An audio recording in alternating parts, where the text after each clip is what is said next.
ఈరోజు చాలా మంది కూడా దేవుని దగ్గర బ్రతకమంటే నా వల్ల అవ్వదు. ఏమడిగాడు దేవుడు నిన్ను పెద్ద? ఏమడిగాడు?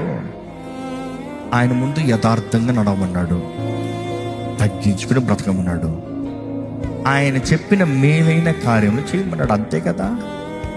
పాపాన్ని విడిచిపెట్టి మేలైన దాన్ని వెతకమన్నాడు. ఈరోజు మనం పాపంలో బ్రతుకుతూ దేవుడి దగ్గర రాయంట, నాకు కష్టం, నా వల్ల అవ్వట్లేదు, నాకు చేత కాదు, ఐ కాంట్ డూ దిస్ అంటున్నావు. ఏ పెద్ద అడిగాడు? పాపాన్ని విడిచిపెట్టమనే కదా, అది నీకు నాశనమనే కదా. ఈరోజు దేవుని వాక్యం అంటే నన్ను జ్ఞాపకం చేసుకోండి. మన సఫరింగ్స్ ఈ లోకంలో మనకు వస్తున్న ఆ మోల్డింగ్ని బట్టి దెర్ ఇస్ ఆల్వేస్ ఆనర్ అండి. ఈరోజు చాలా మంది గౌరవాన్ని పొందాలని ఆశపడుతున్నాం, హెచ్చింపుని పొందాలని ఆశపడుతున్నాం. శ్రమలు సహించేవాడు ధన్యుడు, అటువంటి వాడికి జీవ కిరీటం.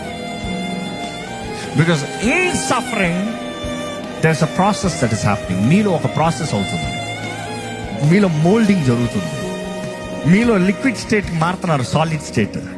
ఒక బంగారాన్ని మీరు అనుకునే షేప్ తీసుకురావాలంటే అది ఏం చేయాలి? ఆ అగ్నిలో కాల్చబడి దాన్ని స్టేట్ మారాలి. లిక్విడ్ స్టేట్కి వస్తే అప్పుడు మరలా రీషేప్ చేస్తూ ఉంటుంది. దేవుడు కూడా శ్రమల్ని మన జీవితంలో అనుమతిస్తానికి కారణం మనల్ని మోల్డ్ చేస్తానికి, మనల్ని మారుస్తానికి, మనల్ని సువర్ణమ వలె బయటికి తీసుకొస్తానికి.